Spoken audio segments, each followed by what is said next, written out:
I just want to start off with a little story. In 1989, just as Tim Berners-Lee is sort of launching the foundation of what will become the World Wide Web, Kevin Kelly is invited by ABC to consult about where to go with this internet thing. You know, this internet is starting to get traction, and ABC wanted to know what to do about it. And Kevin Kelly gave him his best pitch he could, but ABC wasn't buying into it. In fact, later, Stephen Weisswasser suggested that you are not going to turn passive consumers into active trollers on the internet. So we can kind of look at the scorecard today if we check where we stand right now. In 1948, ABC started broadcasting, and they became the third network to do so. So they were like the third major network. And if you think of this, this is 60 years ago, so it's 2008 minus 1948, 60 years. Those three networks, if they had been broadcasting every day for every hour of the day for those 60 years, it would be over 1.5 million hours of programming, which is a lot, but YouTube produced more in the last 6 months. And they did it without producers. They did it with just like people like you and me, anybody who's ever uploaded anything to YouTube. And so on YouTube today, there's over 9,000 hours that are uploaded every day. It's the equivalent of almost 400 always-on TV channels, but it's not really 400 always-on TV channels because it's actually 200,000 three-minute videos. And trust me, I've watched about 8,000 videos in the last 3 weeks, and this is not mass media. Like a large percentage of this is actually meant for less than 100 viewers, so it's really an interesting phenomenon. And 88% of the content that's coming through the front doors is new and original, which is actually better than the networks do. But that's the story of the numbers, and this is really a story about new forms of expression and new forms of community and new forms of identity emerging. And so instead, I want to start with another little story. And this one, instead, we're going to start with a Moldovan pop song from 2003. Everybody's like groaning, okay. Okay, so this is launched in 2003. It becomes a big hit in Italy in 2004. It spreads throughout Europe later that year. Then travels over to Japan, where it mixes with the culture of animation, where people start making videos of this. One of these videos travels all the way to the suburbs of New Jersey. And there, Gary Brolsma looks into his webcam and says, hello. And this is like this great moment. I'll just let you hear the music for a second. Can you hear it? Okay. And there's this great moment. Gary Wolk has written about this. He says, Brolsma's video single-handedly justifies the existence of webcams. And he goes on to say, because here he is sitting in this dismal-looking suburban bedroom, but he's really going for it, flirting with the camera, utterly given over to the music. It's a movie of someone who's having the time of his life, wants to share his joy with everyone, and doesn't care what anyone else thinks. So this video obviously becomes like a huge phenomenon. Some people have suggested it's been viewed 600 million times. I'm not sure what the proper statistic would be, but here you see some of the from New Jersey is finding itself into email boxes everywhere, and folks, this one is the real deal. So he's on the Today Show, he's on VH1's Best Week Ever, he's like the new cyberstar compared to the Star Wars kid. Now meanwhile, this is February 2005, and meanwhile YouTube is just then being created. So Chad, Steve, and Jawed are just registering it. On April 23rd, 2005, they launched YouTube, they have the first videos posted on that day. And this is really interesting because it actually creates a new type of platform. Up to this time, it was actually really difficult to upload video to the web. And now suddenly, everybody can join in this Numa Numa craze, and they did. As you can see, over 58,000 videos have now been uploaded. And you'll see just people all over the world joining in this dance. And this then becomes sort of something really important that's going on. And again, Gary Wolk has this great line when he's talking about this. He says, they start to look less like an infectious joke than a new cultural order. These kids aren't mocking the Numa Numa guy, they're venerating him. And they're beautiful to see because they're replicating and spreading his happiness. They're following a ritual that's meaningful if not yet venerable, learning the dance, lip-singing the song, documenting their performance just so, making it available for the world to see. So I kind of like to think of Gary as the first guy on the dance floor of this global mixer. And there's a lot more going on than just dancing. And you know, you think about the joy that people are expressing and the fun that they're having as they do this dance. And I like to think of it as more than just a dance, it's a celebration. It's a celebration of new forms of empowerment. Anybody with a webcam now has a stronger voice and presence. It's a celebration of new forms of community and types of community that we've never really seen before, global connections transcending space and time. It's a celebration of new and unimaginable possibility. And so, you can say that this is all hype, like these are just people dancing and having fun, but think about what they're dancing in front of. They're dancing in front of about 1 billion boxes in places all over the world that are networked together and allowing us to connect in ways we've never connected before. And in fact, they can actually invent new ways to connect with each other, and it's getting easier and easier to do so. And so that's why I like to think that this is really just a very important moment. Sunt iarăși eu, We'll let you- Picasso, ți-am dat bine și sunt voinic, dar să știi, nu-ți cer nimic. Vrei să pleci, dar nu pleci. So I tried to capture some of the changes that are going on the web with this video last year that about half of you have seen. This is the machine is using us. And I started with text and thinking about how it was different than a world based in text. I could have started with TV. It might have been an interesting video as well. But I started with text on paper and thinking about what it meant to move to digital text and what that move really means. I'm just going to speed this up so you don't have to watch the whole thing. But in general, what I was trying to get at was that when you unpack the impacts of digital text and you think about the separation of form and content, blogs, wikis, tagging, all of these things, it leads to a necessity to really think what the web is all about, that it's not just about information, that it's actually about linking people, and it's about linking people in ways that we've never been linked before, and in ways we can't even predict because it's changing almost every 6 months now. There's a new tool out there that connects us in some new way. So I suggested at the end of that we were going to need to rethink a few things. And as an anthropologist, I sort of see everything as connected. So I really have the sense that we're going to have to rethink all of these things. I actually have a theory about each one of these if you want to pin me down in questions, even about love. So what really surprised me after the video was, and I think what really drives home the point, is not the video itself, but what happened afterwards. So I uploaded this on a Wednesday, and it was Wednesday before Super Bowl Sunday, and that becomes important, and I'll tell you why in a second. So I actually made it by myself on this kind of, frankly, it's not a very nice computer, in the basement of my house here in Kansas.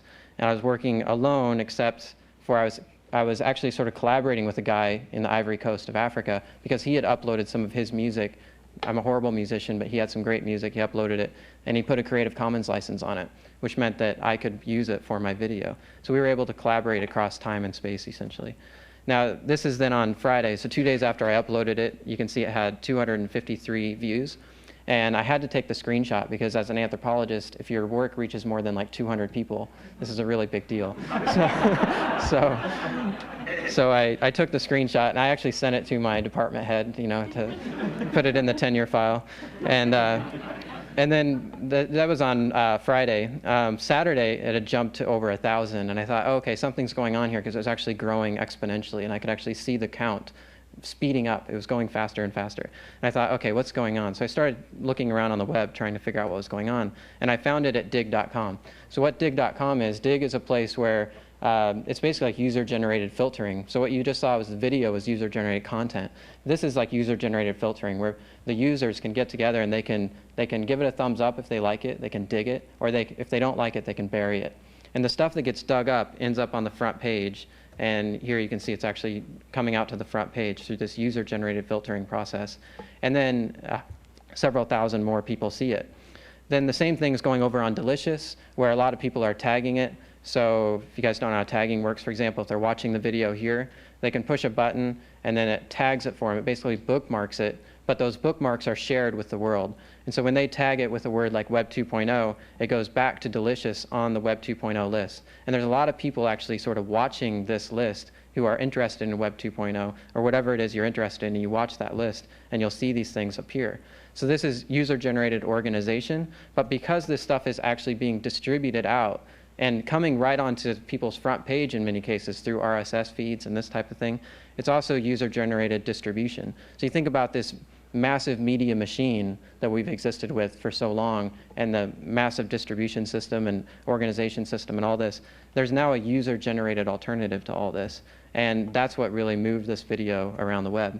So there's also going throughout the blogosphere, and this is user-generated commentary. But the cool thing about that is that each time somebody blogs it, it actually kind of scores a point, you might say, on Technorati. And so Technorati is actually counting the number of times people are blogging these things and keeping track of these. So there's a ranking system. So this is now Super Bowl Sunday morning. And it actually appeared in the top 5, and I was just totally blown away by this. But we knew it was Super Bowl Sunday, so we're thinking, oh gosh, by 7 o'clock tonight, all the viral videos from the Super Bowl or all the commercials are just going to bombard the web, and we're going to be blasted out of the top 20. So we're just like hitting refresh, refresh, refresh. Like my wife and I are just sitting there, refresh, refresh, and we're hoping it'll get to #1, and it actually did. So by noon that day, it was the #1 video in the blogosphere.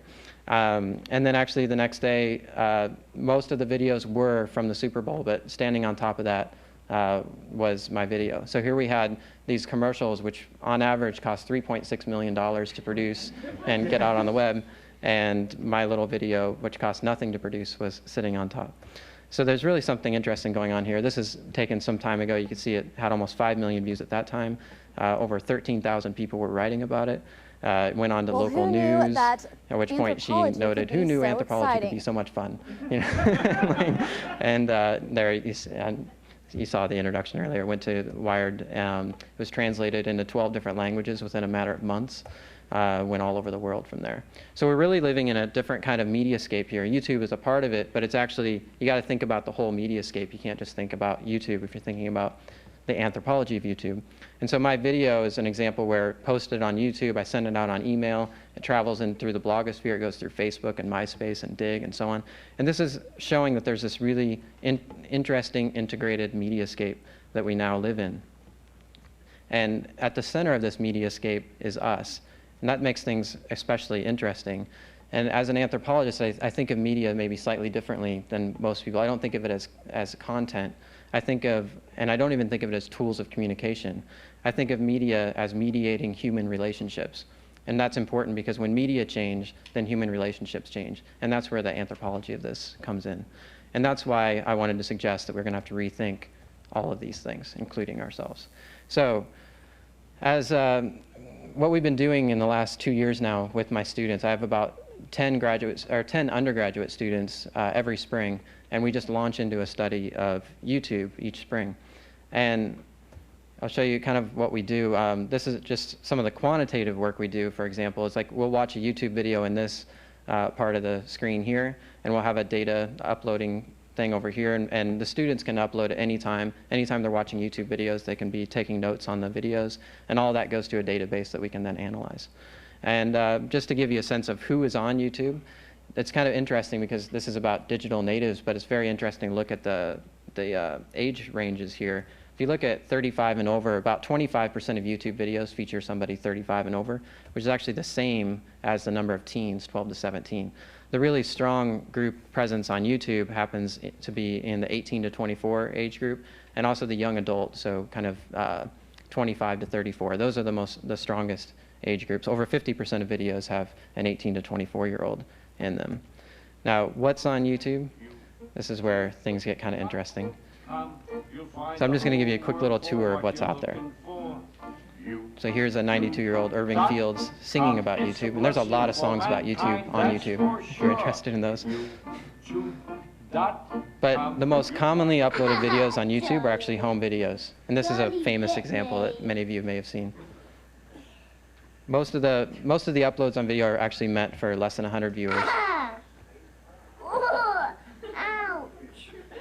Ouch! Ouch, Charlie! Ow!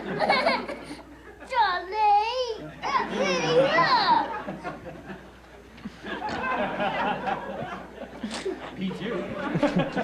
Now, what's really interesting about this is the sort of participatory nature of YouTube. This has been redone or remixed about over 2,000 times.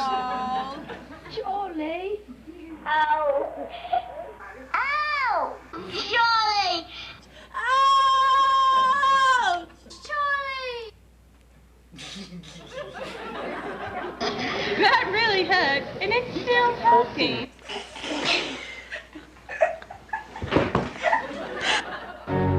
And some of these remixes actually get really sophisticated. So here somebody's actually remixed it using Fruity Loops, if you know what that is. I'll show you what it is in a second. But there's actually like the simplicity of drag and drop editing, sort of almost like cut and paste work with video and audio can lead to all sorts of things. So for example, this is 16-year-old DeAndre Cortez Way, who created this song in the beginning of 2007 using this program here. And then he uploaded this little video to YouTube and MySpace. And some of you know the song. But so he uploads this little video and it starts to spread. And it just goes and goes and goes. And pretty soon, like, it seems like everybody in the world is doing this dance, including prisoners in the Philippines. That's a real video. These are MIT professors and graduate students studying participatory culture. And here's some high school teachers getting in on the act. This just goes and goes and goes. It's just a complete phenomenon. This is the Harry Potter version, and a Lion King version. And so these are all just massive generation of remixes about this. The SpongeBob version just goes on and on. Okay, so that's April 2007. August 2007, by August 2007, he's signed by a major label because he's a total phenomenon by this time. And when they made the official video through the record label, they sort of made fun of themselves. The record label kind of made fun of themselves because they'd been blindsided by this user-generated content becoming bigger than anything they had produced. So they produced this video, and actually you can see it's a total commentary on how it actually emerged through the web and them finally sort of catching up. Just a few more notes about this. You can see it's all about new media, but this ended up 7 weeks at the top of the Billboard Hot 100. Not bad for something that started off as user-generated content. It also was nominated for a Grammy Award. So here's what's really interesting, is that almost 10,000 videos on YouTube out of the 200,000 are addressed to the YouTube community every day. They're videos like this. Hi, everybody. Yo, Swift Krychov, Monkey Dude 1212 here. Hi YouTube, this is Powers. So just thinking about why, we can start with some studies of the loss of community over time. So Robert Putnam is famous for this, but a lot of other people have been looking at this as well. And some of the explanations that are around for this general sense of a loss of community are things like when women join the workforce, there's suddenly less free time, moving from the corner grocery store to these large supermarkets and ultimately these huge big box stores. There's a number of things that are contributing to this, and so suddenly we're in these massive communities of suburbia where we're disconnected and connected only by roadways and TVs, and the TVs themselves are isolating. So there's many different analyses of why culture or why community has been in decline, and meanwhile new forms of networks and communities are emerging. So for example, we now have all these cell phones around, and Barry Wellman has this great comment where he talks about moving from place to person connectivity. Phenomenon he calls networked individualism. So you think about this state that we're in now, where we're increasingly networked but also individualized. There's this cultural inversion going on where we're becoming increasingly individual, but many of us still have this really strong value and desire for community. So the more individual we become, the more we long for this community. We become increasingly independent while longing for stronger relationships. And we see increasing commercialization all around us, and we long for authenticity. And YouTube comes into the midst of all this. And I think what we see in YouTube actually is shaped by this. This is Robert Putnam's comment from 1995. He says, "My hunch is that meeting in an electronic forum is not the equivalent of meeting in a bowling alley." And we agree with him, and that's why we had to actually sort of get involved. And this is one of my students. This is me. We actually just started getting on YouTube and participating in this community. This is, in anthropology, we call this participant observation. It's the core of our methodology. That you actually have to experience the phenomenon to understand it. This is me doing participant observation in New Guinea, and here we are back in YouTube. So we went ahead and introduced ourselves to the YouTube community in the spring of 2007 with this video.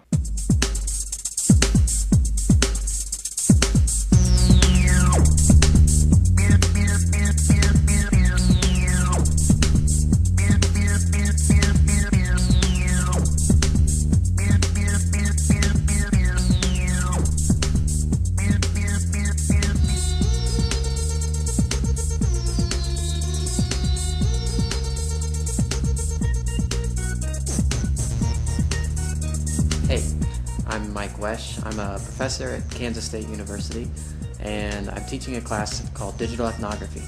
And ethnography is the study of a culture, and we are studying the culture of YouTube. So I have a whole team of students here, and I'm going to take you down the hall over here, and you're actually going to meet the students. And this is kind of important because one of the things we do in anthropology is what we call participant observation. It means that we don't just observe the things that we're studying, we actually participate in the things that we're studying. So the people you're going to meet today in class are people you're going to see inside YouTube, and they're going to be, responding to your videos, they're going to be posting questions themselves, they're going to be vlogging, they're going to be there in the community right there with you. All right, hope you can join us online. We'd like to see you around. What else do you want to tell them? We really need your help. Yeah, we need your help. Just come visit us online, come talk to us, and it'll be a good time. And be our friends. All right, cool. See you on YouTube. All right, so then we're thinking about back to that idea that when media change, human relations change. We wanted to look at the actual medium of community for YouTube, which is primarily the platform itself, but also webcams and screens. We wondered, what is it like to build a community through webcams and screens? And that meant actually participating, and we got this great insight early on, as you'll see from this student here. I'm looking at a camera, and I had a mirror around here to show you guys, but, oh, here it is.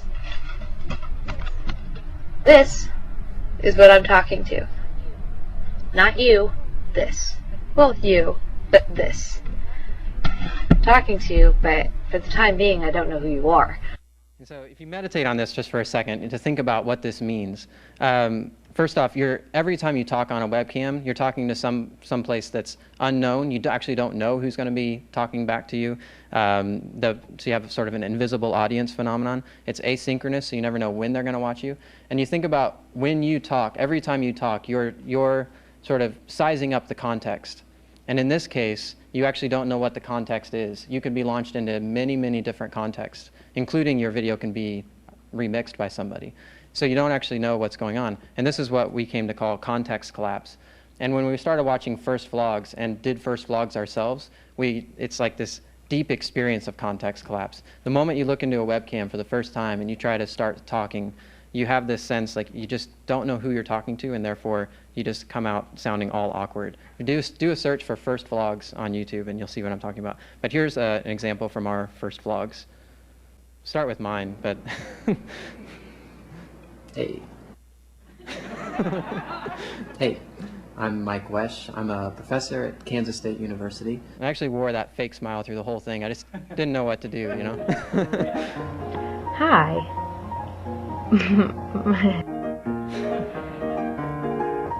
Hi, my name's Jessie, and I feel like I should put a picture of a person right here, maybe an eye. It would be so much better if this thing blinked and smiled and responded to what I said. This is like the 7th time I've tried to take this. Okay, so I thought I'd do this before my roommate gets back and finds me talking to myself. So I am in my closet.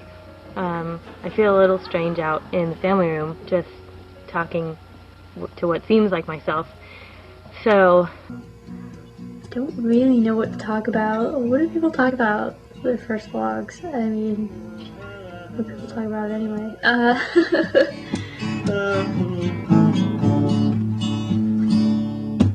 Beautiful. Man, I totally blazed past actually introducing myself.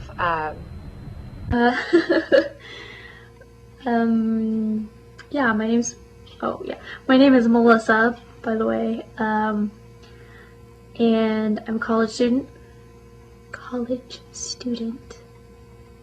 Enunciate. So we're just gonna talk, okay? And to tell you the truth, I actually spent about 5 minutes deciding how I was going to wear my hair, back her up, all forming this identity and this new mask to my new community. And this is actually really deep, right? Because you have this situation where you're trying to form this new mask, your new identity, in a space where it seems like everybody is watching and yet nobody's there. And so it's like, it feels like at once the most private space because it's your own bedroom or wherever it might be, but it's also quite possibly the most public space on the planet. You know, when you think about the number of people that might actually see this.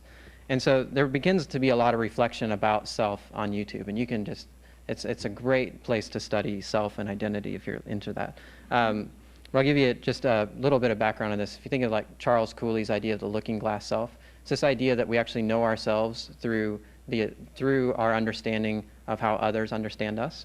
And this is, becomes really complicated and when you're looking through a webcam and mediating your life through this webcam. I'll show you just one example and then I'll add on to that. And you know other people are going to be observing you, but they're not right at the second that you're making your video, so you're more yourself. So this self-reflection happens on while they're looking through these webcams, but adding to it isn't just the fact that anybody and everybody might be looking at you through that webcam, it's also the fact that you yourself might look through that and see that video again someday. So there's really this hyper self-awareness that's developing as people are doing this. We live in the world of the instant replay. Around the planet, all the events are not only being recorded but replayed. And the amazing thing about the replay is that it offers the means of recognition. The first time is cognition, the second time is recognition. And the recognition is even deeper. I decided to make a blog not only for myself, but for anyone who cares to watch, to document my transition, and I'll be able to look back, and I suppose you will too, to see, how far, if at all, I've come. And so replay offers a deeper level of awareness than the first play. Well, we had, been getting into some very large matters about the effects of this new environment, this new electric environment on man and his awareness of himself. I guess that's what makes me so uncomfortable talking on camera. It's just like, right now I'm looking at my face and like, good God. Because when I think of myself, I guess I don't really think of myself the way I appear to other people.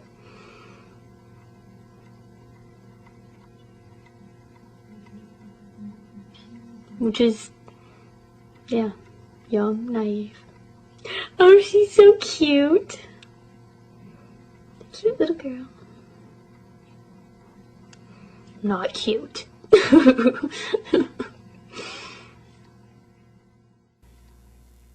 So generally people on YouTube, when they're in front of their cameras, are in a very self-reflexive kind of mood, and you'll actually see that in a lot of the videos. But there's also this other side, which is that when we watch YouTube, we're generally anonymous. People can't see us watching it, and this has its own impacts as well.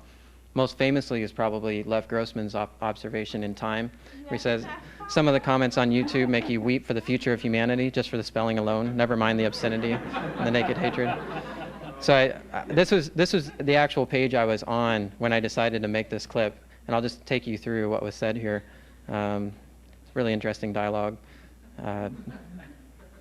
This is responded by Wingman8788. You guys are so gay it sucks. QWERTY U121, what the fuck are you talking about? Freckly Girl 14 says, YouTube comments make me angry, grr.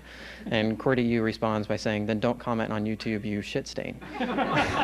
So there is this anonymity plus this physical distance plus a rare and ephemeral dialogue enable the possibility for this type of hatred, but there's something else. That same anonymity, physical distance, and rare and ephemeral dialogue allow people to feel sort of really relaxed and have this freedom to experience humanity without fear of or social anxiety. You can actually sort of stare at people and sort of see them for who they are.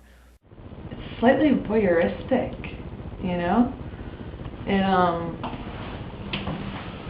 It allows you to watch other people without staring at them or making them uncomfortable because they don't see you watching them. You can just watch their videos. And it's really interesting. It's like this sociological experiment where you can just like see their being, you can see their person. You almost get the sense, if you think of James Joyce's terms of aesthetic arrest, and you get this sense that people are actually experiencing this sense of being just totally overwhelmed by the beauty of the human in front of them. Like people have this really profound, deep connection with other humans through YouTube that maybe they couldn't experience in everyday life because they're not allowed to stare, because they're not allowed to just experience this person as a human being. And so we started looking at why this might be, and we're looking at this cultural inversion I mentioned earlier, where we tend to express individualism, independence, and commercialization while desiring community, relationships, and authenticity. And this is really a tension that, and as these sort of lonely individuals, we crave this connection, but at the same time, as individuals, we see that connection as constraint. And what we're seeking then through technologies often is a form of connection without constraint, some way of connecting very deeply without feeling the deep responsibilities of that deep connection. So YouTube offers this possibility, and what we see on YouTube is people connecting very, very deeply. It's just amazing to me how powerful this medium is. I mean, I'm sitting in my living room, you know, talking to a camera. My God, the interaction, it's unbelievable. This will get you in the mood so you're like, oh, this is how it's done. It's casual. We just talk to the camera here. Let's put that there, see if that helps. I gotta figure this thing out eventually. Just came by to say, came by, what do you mean came by? I didn't come by, I'm sitting right here.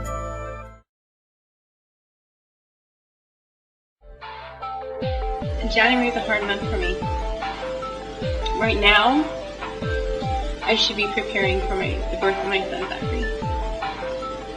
But I'm not, which you guys already know.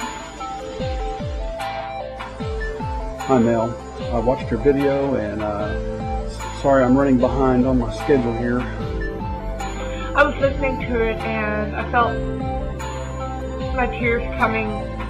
This is a big fucking experiment in putting myself out. We're all learning from each other and about ourselves. And that's what I think fucking YouTube should be about. Thank you guys. A lot of people report having this really deep, profound experience on YouTube, which maybe surprises those of you who've only seen the skateboarding dog or, you know, the Star Wars kid or something like that. But if you ask these people in the YouTube community, you know, there was a little thread that went through recently, like, what does YouTube mean to you? And a lot of people said free hugs. Well, what were they talking about? Well, there's actually a hero that sort of emerged in all this, and it's Juan Mann, Juanmann. And this is a guy who came home to Sydney after being in Britain for some time, and there was nobody there to greet him. He was one of these lonely individuals with no community, and he felt like he needed a hug. So he started this campaign. He'd go down to the mall here and hold up this free hug sign. And after some time, eventually people started hugging him, and it was this profound connection, anonymous people, yet coming together and sharing a hug. And pretty soon it starts to spread. Other people start taking up the signs.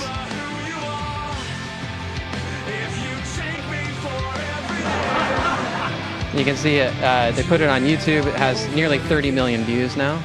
And then it goes worldwide. From YouTube, it goes global. So people all over the world start doing this.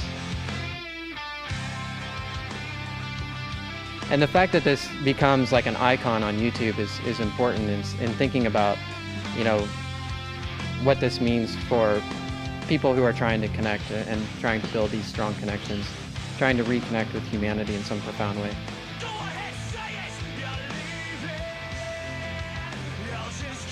This YouTube community is not without drama, though. And so here we get into the drama stuff. Is anybody involved in YouTube that is part of this drama and stuff? Okay, so this will be fun.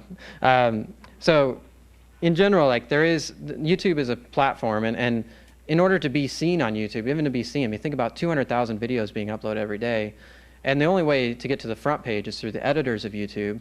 The only other way to really be prominent on YouTube is to be one of the most popular, the most discussed, the most recent, the most responded, the most viewed, one of the top favorites or the top rated. And that's really challenging to do. And then there's also channels on YouTube here, and these channels are also ranked. And so if you want people to see your channel, again, you have to be one of these most subscribed. So there's all these people really competing to be one of these stars so that they can be seen. So I'll give you an idea of what these YouTube stars look like, because there really is like this whole burgeoning community of YouTube stars. Here's one of the first ones. Hey, my name's Matt. This is my first video blog. I don't really know what to say, I've never done a video blog before, but, you know, I'm just giving it a go, seeing if I like it or not.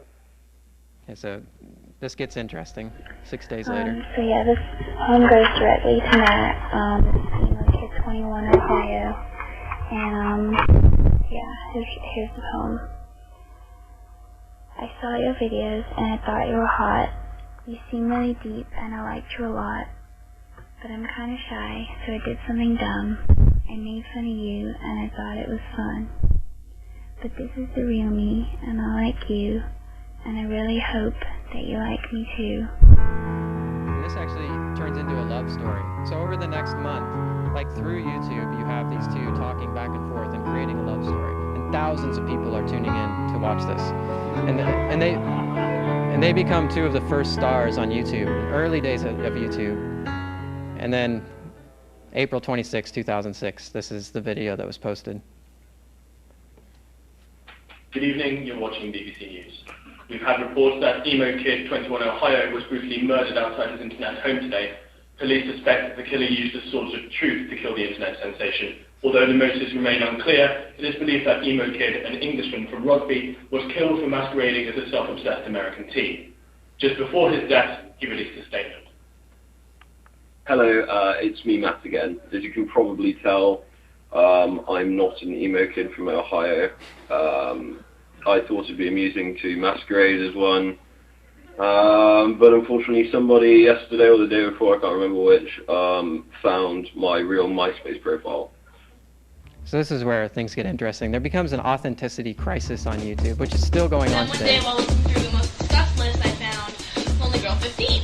It was about a 16-year-old girl who had strict parents and was locked up in a room a lot. And she had to find means to amuse herself. Hi guys, so this is my first video blog. I thought it was surprisingly, kind of cute and funny and charming. I'm such a big fan of Lonely Girl. Brie is awesome, and her videos, each one of her videos are so interesting. I just love I went to the lonelygirl15.com fan site /forum. When I started posting, there couldn't have been more than, I think there might have been 38 threads, and within a few days, it had exploded to 200 threads. Check this out. While I'm recording a video, are you fake or are you real? Earlier today, Brave Girl 5 posted a video called Lonely Girl 15 is out, not kidding y'all. Now, I don't know if this news is true. I don't know if this is real. I don't have any substantial major evidence except for what people have told me. But Lonely Girl is fake. Some, Lonely Girl 15 was a kindred internet spirit, to others an obvious teen soap opera. Many of them believe that she was a homeschooled American teenager, but she's been revealed as New Zealander Jessica Rose.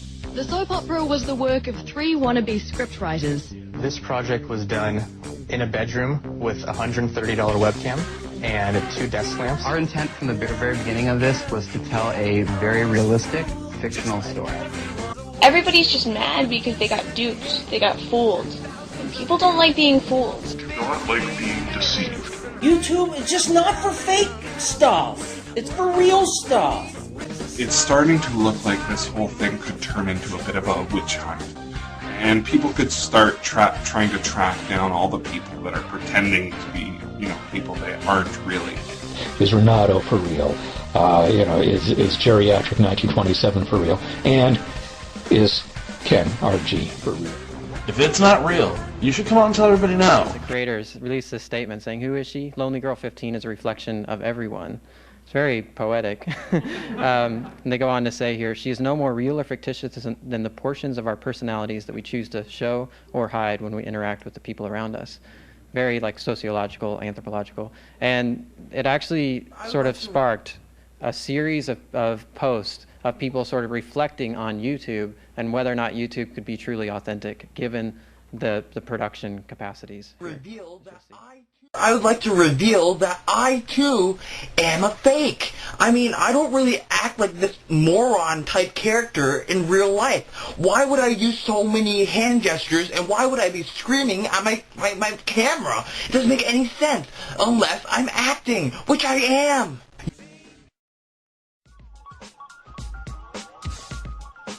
Everyone is an independent producer on YouTube. The first thing you probably notice is this big green screen in the back, and that's a collapsible green screen that allows me to set it up and have any kind of background that I want. I'm never gonna get this right. Let's try it again. Whereas once I had 60 videos up on my profile, now I have 27.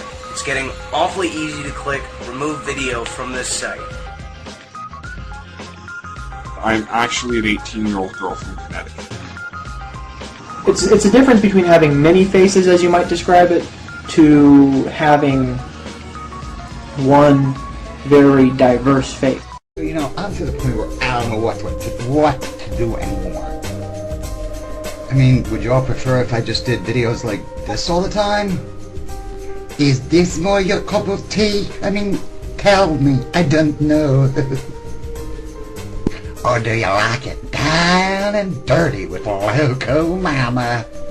Psst. So, you can see my dilemma. But you don't know what's real out here and what isn't real. You know, like, I was the person, me and Emo Girl, we made YouTube what it is today. We don't want any fakes here. We don't want any frauds here. We don't want any liars here. Get rid of all the fakes. Get rid of all the liars. If you're going to play a role, if you're going to be an actor or an actress on YouTube, tell everyone that you're playing a role. So something else really interesting about this, and people start gaming the system to get more views. So, for example, if you don't know this, the thumbnail that's used on your video is the exact middle point of the video you upload. So people start like putting these little flash frames right in the middle. And if you look today, any day, two or three of the top 10 will be some sort of sexy thumbnail. And it works. So for example, this one, which is uploaded with this thumbnail, gets over 2 million views.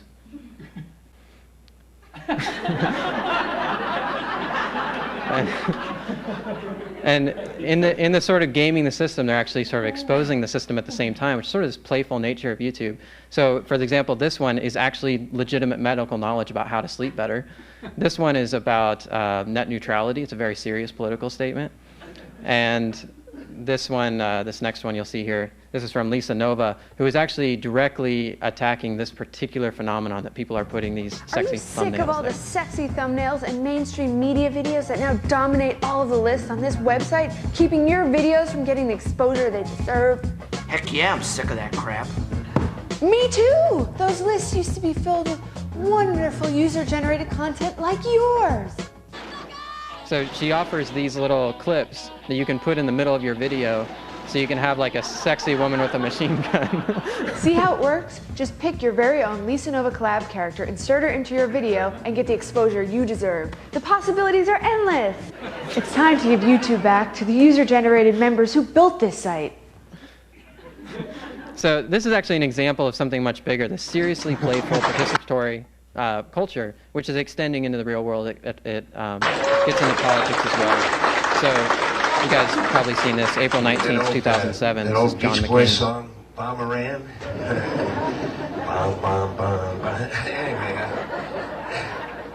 So this is uploaded to YouTube. It gets all over the place 3 days later. Bomberan. Bum bum bum bum bomberan.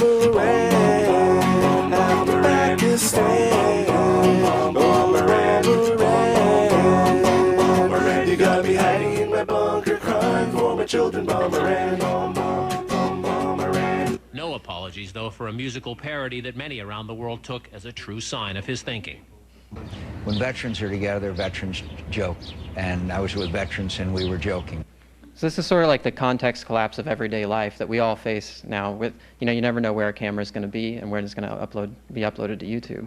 So we have this, it's really profoundly affecting our lives. So now here we have marketers who are also trying to sort of get on board and get these, this participatory culture to work for them. So here Chevy actually allowed you to take clips of their new Tahoe, make your own commercial, add your own soundtrack, add your own phrases and so on, and this is the result. Not exactly what they wanted.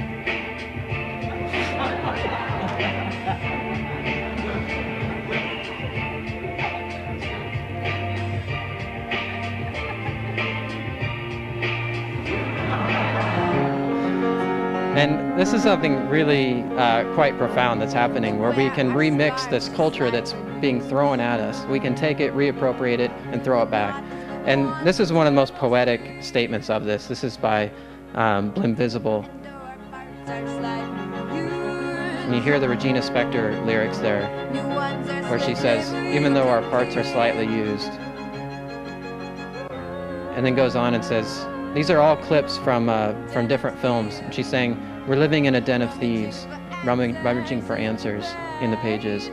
It's a really powerful poetic statement, because most of what we do is actually illegal. Any remixing is basically illegal. And I can talk more about the parameters of that. We have fair use laws that should protect it, but the simple act of ripping a DVD is actually illegal, which makes virtually everything we do illegal. So here we are in this state. Here's Lawrence Lessig talking about this. We need to recognize you can't kill the instinct the technology produces. We can only criminalize it. We can't stop our kids from using it. We can only drive it underground. We can't make our kids passive again. We can only make them, quote, pirates. And is that good? We live in this weird time, this kind of age of prohibitions, where in many areas of our life, we live life constantly against the law. Ordinary people live life against the law, and that's what we are doing to our kids. They live life knowing they live it against the law. That realization is extraordinarily corrosive, extraordinarily corrupting. And in a democracy, we ought to be able to do better.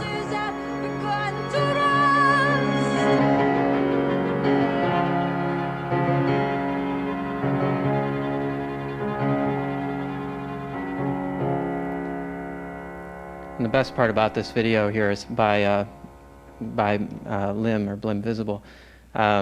Somebody commented, "My God, are you doing that for a living? I never saw anything like this. You're an artist."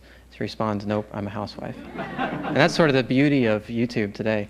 Now, there's something even more interesting. It's not just people working alone and producing things, but the fact that thousands of people all around the world can collaborate together.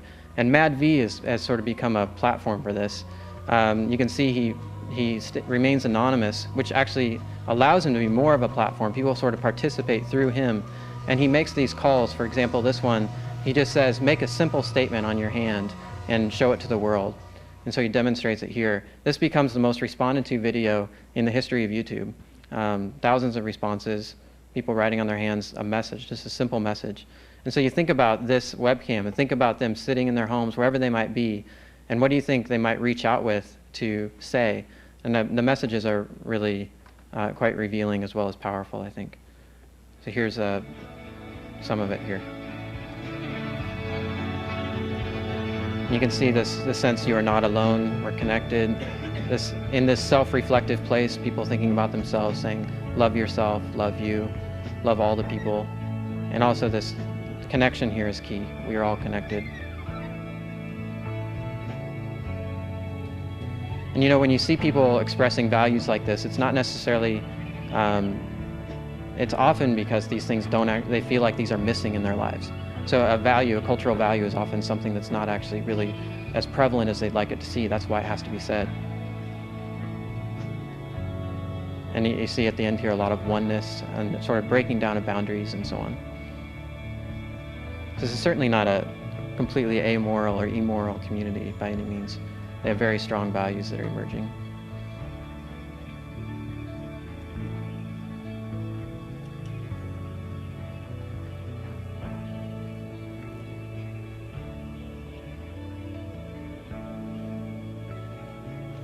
So as I was looking at this, I was reminded of some of the comments that have been made about the first Earthrise, when people first saw the Earthrise, that first picture.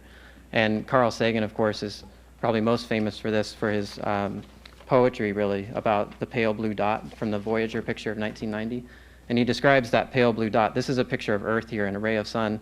And he says, consider again that dot. That's here, that's home, that's us. On it, everyone you love, everyone you know, everyone you have ever heard of. everyone who has lived out their lives, everybody.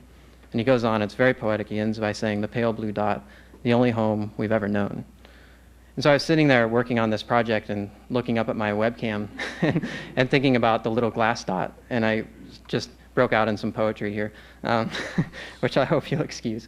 But it too may not seem of any particular interest, but consider again that dot. That's there, that's somewhere else, that's everybody. On the other side of that little glass dot is everyone you love, everyone you know, everyone you've ever heard of, everyone who's living out their lives that has access to the internet. Billions of potential viewers and your future self among them. Some have called this the biggest and the smallest stage, the most public space in the world from the privacy of our own homes.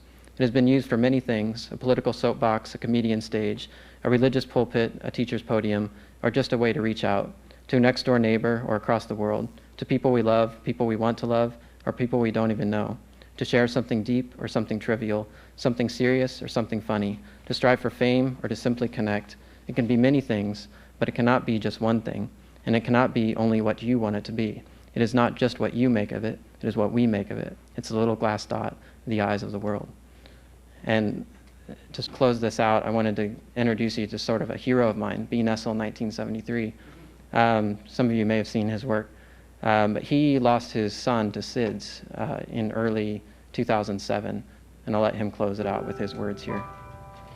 April 17th, 2007. Creating characters gave me an escape. It allowed me to be silly. It allowed me to act how I wanted to feel. It became a form of therapy, a coping mechanism. And after a while, it brought fun back to YouTube for me. You accepted my characters, even embraced them. And by doing so, you opened your arms to me.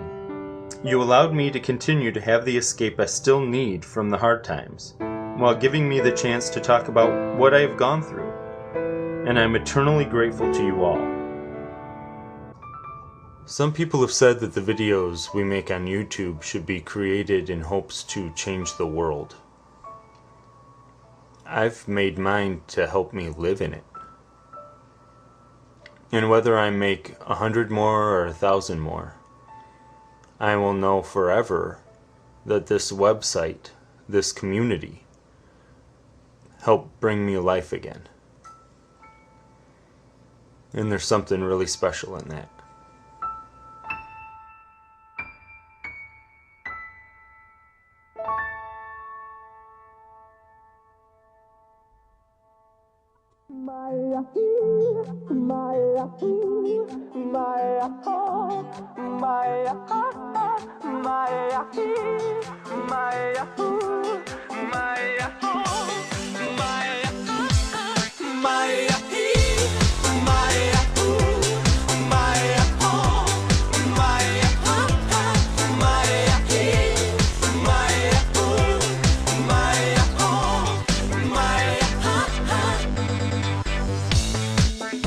Alo? Salut! Sunt eu, un haiduc, și te rog, iubirea mea, primește fericirea. Alo? Alo? Sunt eu, Picasso, ți-am dat bip și sunt voinic, dar să știi, nu-ți cer nimic. Vrei să pleci, dar numai ei, numai ei, numai ei, chipul tău și dragostea din tei, mi-amintesc de ochii tăi, ei. Vrei să pleci, dar numai ei, numai ei, numai ei, chipul tău și dragostea din tei, mi-amintesc de ochii tăi, ei. Te sun să-ți spun ce simt acum. Alo? Iubirea mea, sunt eu, fericirea. Alo? Alo? Sunt iarăși eu, Picasso, ți-am dat bip și sunt voinic, dar să știi, nu-ți cer nimic. Vrei să pleci, dar numai ei, numai ei, numai ei, chipul tău